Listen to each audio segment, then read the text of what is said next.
اور قربانی جو ہے وہ افورڈ کرنی عام بندے کے لیے مشکل ہو جائے گی. دیکھیں جنید، بات یہ ہے کہ جب ایمرجنسی کسی ملک میں نافذ ہوتی ہے نا، تو اس وقت ہمیں کچھ چیزوں پہ کمپرومائز کرنا پڑتا ہے. اب دیکھیں نا، جب حج ہوتا تھا تو کتنے لاکھوں فرزندان توحید جو ہے وہ مکہ مکرمہ اور مدینہ میں جاتے تھے، اپنے حج کے تمام ارکان جو ہے وہ ادا کرتے تھے. تو ان کو کتنا مالی نقصان ہو رہا ہے، یہ مالی نقصان نہیں دیکھے جاتے. یہ اس وقت سب سے جو قیمتی چیز ہے وہ انسانی جان ہے. ہم نے انسانی جان بچانی ہے، اور یہ آپ کی قربانی ہے کہ اگر آپ جانور نہیں بھی خرید سکتے آپ نہ خریدیں. یہ بھی آپ کی طرف سے قربانی میں شامل ہوگی کہ آپ ایک قربانی دے رہے ہیں کہ اس دفعہ جانور نہ خرید کے بھی آپ قربانی دے رہے ہیں. اور اگر آپ جانور خریدیں گے، مہنگا خریدیں گے، تو مہنگا دینے والے کو تو میں سمجھتا ہوں کہ گناہ ہی ہو سکتا ہے کہ وہ ایک چیز سے فائدہ اٹھاتا ہے کہ اس وقت چونکہ قلت پیدا ہو گئی ہے تو لہٰذا ہم فائدہ اٹھا لیں. ایسا نہیں ہونا چاہیے، بلکہ اسے بڑھ چڑھ کر لوگوں کی خدمت کرنی چاہیے. میں یاد دلاؤں گا کہ یہاں جب زلزلہ آیا تھا بڑا 2005 میں آیا تھا غالباً، تو اس وقت باغ میں ایک دکان تھی کریانے کی. تو اس نے کہا تھا بھائی آپ ایسا کریں کہ جتنی چیزیں آپ اٹھا کے اپنی ضرورت کے مطابق لے جائیں، مجھے پیسے نہیں چاہیے. اس وقت لوگ مر رہے ہیں یار، ہمیں تو ضرورت ہے کہ ہم لوگوں کی جانیں بچائیں. کہ ہم لوگ یہاں پہ آ کے چیزیں وہ مہنگی کرنا شروع کر دیں، ایسا بالکل بھی نہیں ہے. آپ لے جائیں، آپ کے پاس پیسے ہیں نہیں ہیں، آپ لے جائیں چیزیں. تو جب قربانی کا وقت آتا ہے تو پوری نیشن جو ہے پاکستان اور آزاد کشمیر کی یہ قربانی دیتی ہے. چاہے زلزلہ ہو، سیلاب ہو، کوئی بھی مطلب نیچرل ڈیزاسٹر ہوتا ہے تو ہماری قوم جو ہے قربانی دیتی ہے. تو اس چیز کو نہیں سوچنا آپ نے کہ چیزیں مہنگی ہو جائیں گی، قربانی کے جانور مہنگا ہو جائے گا تو مطلب لوگ گوشت نہیں کھا سکیں گے. ایسا لازمی نہیں ہے. جتنی قربانی مکہ میں ہوتی تھی وہ اب اتنی قربانی سطح کی نہیں ہو سکے گی. جتنے ملکوں میں جہازوں کے جہاز گوشت بھر کے بھیجا جاتا تھا قربانی کا، اب نہیں جائے گا. تو اس وقت سب سے ضروری جو ہے ٹاپ پرائرٹی جو ہے ہمیں انسانوں کی جان بچانا ہے. تو میں چلتا ہوں اب فاروق جرال صاحب کے پاس، وہ اس سلسلے میں کیا نظریہ رکھتے ہیں. جناب ساجد صاحب کی جو انہوں نے رائے دی ہے میں اس سے 100% اتفاق کرتا ہوں کہ ہماری ٹاپ پریارٹی ہے کہ انسانی جانوں کو بچانا ہے. تو اگرچہ انشاءاللہ اس دفعہ بھی کافی قربانی ہوگی، بے شمار لوگوں نے گھروں میں بھی جانور پال رکھے ہیں. اس کے علاوہ جو ہمارے آزاد کشمیر کے دیہات ہیں وہاں بھی دیکھیں کہ کافی جو ہے نا تعداد میں ہمیں جو ہے نا مویشی مل جائیں گے. تو یہاں سے ہی اگر جو ہے نا SOPs کا خیال رکھتے ہوئے خریداری وغیرہ کی جائے، اس طریقے سے جائے ہم وہ باقاعدہ منڈیاں وغیرہ لگانے کا سسٹم، تو اس وقت لگتا ہے کہ حکومت وہ اس طرح سے منڈی لگانے کی اجازت نہیں دے گی. تو اس طریقے سے جس طرح لوگ مختلف دیہاتوں میں جا کے تو اکا دکا خریداری کرتے ہیں کہ کر کے، تو اس طرح انشاءاللہ کہ یہ بھی اگرچہ وہ جس طرح اس سے پہلے قربانی کے جانور جو ہے وہ لائے جاتے تھے ویسا تو نہیں ہوگا، لیکن یہ کہ پھر بھی انشاءاللہ جو ہماری ایک روایت ہے، جو ہماری مذہبی فریضہ ہے، وہ بڑے اچھے طریقے سے انشاءاللہ یہ ہو جائے گا. لیکن یہ ہے کہ حد الامکان ہمیں کوشش کرنی چاہیے کہ انسانی جانوں کا جو ہے نا وہ ضیاع نہیں ہونا چاہیے. جو پروسیس ہے اس کے پھیلنے کا یہ سبب نہیں بننا چاہیے. لیکن فاروق صاحب آپ نے کہا ہے کہ حکومت جو ہے وہ منڈیاں لگانے کی اجازت نہیں دے گی. یہ تو جسٹ آپ کی پریڈکشن ہے، ورنہ گورنمنٹ نے نہ تو ایسا نوٹیفکیشن جاری کیا، نہ کوئی ایسی جو ہدایات جو ہیں وہ انہوں نے دی ہیں. ہو سکتا ہے کہ منڈیاں بھی SOP کے تحت لگائی جا سکتی ہیں، جیسے مطلب ایک فاصلہ انہیں متعین کر دیا جائے کہ ایک جانور سے دوسرے جانور کا فاصلہ کتنا ہونا چاہیے، اور وہاں پہ باقاعدہ ڈاکٹر جو ہیں ان کو چیک کریں، اور اس طرح کی صورتحال سے جو ہے بچا جا سکتا ہے. جہاں تک وائرس کی بات ہے، وہ ظاہر ایک بہت ہی خطرناک قسم کی چیز ہے، اور اس سے بچنے کے لیے ہمیں ہر طرح کی SOPs جو ہے وہ آزمانی چاہیے. حکومت کی جانب سے جو تاریخ دی گئی ہے 31 جولائی کی، کیا آپ سمجھتے ہیں کہ اس سے پہلے کچھ حالات بہتر ہو جائیں گے؟ کیونکہ ابھی 31 جولائی ہونے میں تو ایک مہینہ ہے. یہ بالکل ایک غیر یقینی صورتحال ہے، اس پہ کوئی بھی پریڈکشن کرنا مطلب حتمی نہیں ہو سکتا.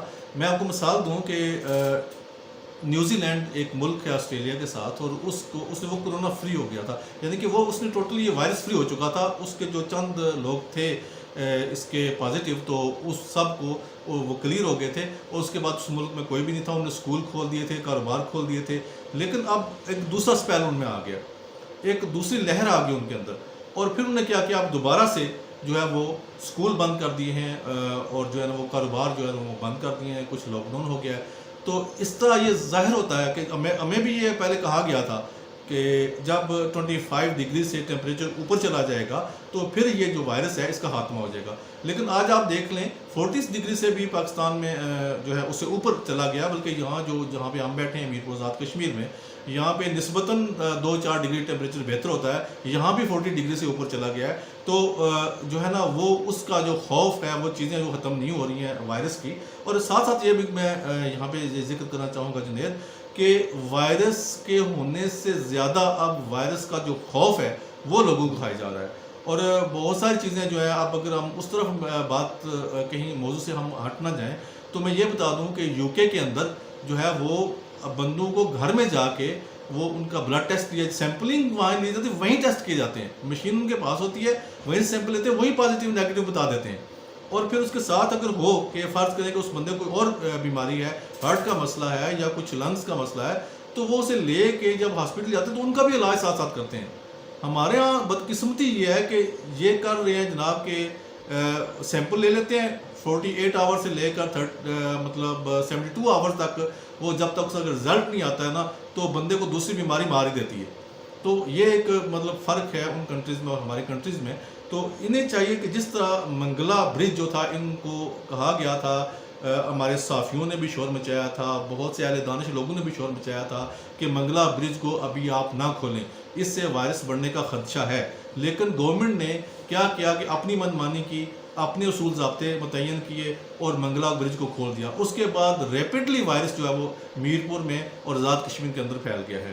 تو میں یہ سمجھتا ہوں کہ گورنمنٹ کو سٹیپ لینے سے پہلے تھوڑا سا عوام کا یہ ضرور خیال کرنا چاہیے. میں جانتا ہوں، میں مانتا بھی ہوں کہ ان لوگوں نے دن رات ایک کیے ہوئے ہیں اس مشکل وقت میں، جتنے بھی ہمارے متعلقہ آفیسرس ہیں ان نے دن رات ایک کیا. لیکن تھوڑا سا مزید بہتری ہے کہ جب آپ دیکھتے ہیں کہ ایک چیز بڑھنے کا خدشہ تو اس پہ آپ چیک لگا دیں. فاروق جلال صاحب اور ساجد محمود طاہر صاحب، بہت بہت شکریہ ہمارے اس ویڈیو میں، ہمارے پروگرام میں ہمیں وقت دینے کا اور آڈینس تک اتنی اچھی معلومات پہنچانے کا. جی تو ناظرین، آپ بھی ہمیں دیجیے اجازت. یہ جتنی بھی معلومات ہم نے پہنچائی ہے آپ تک، اگر آپ کو مناسب لگتی ہے اور اگر آپ کو یہ پسند آتی ہے تو اس ویڈیو پہ لائک، شیئر اور اس کو کمنٹ کرنا نہ بھولیے گا، اور اس چینل کو سبسکرائب بھی ضرور کیجیے گا. اللہ حافظ.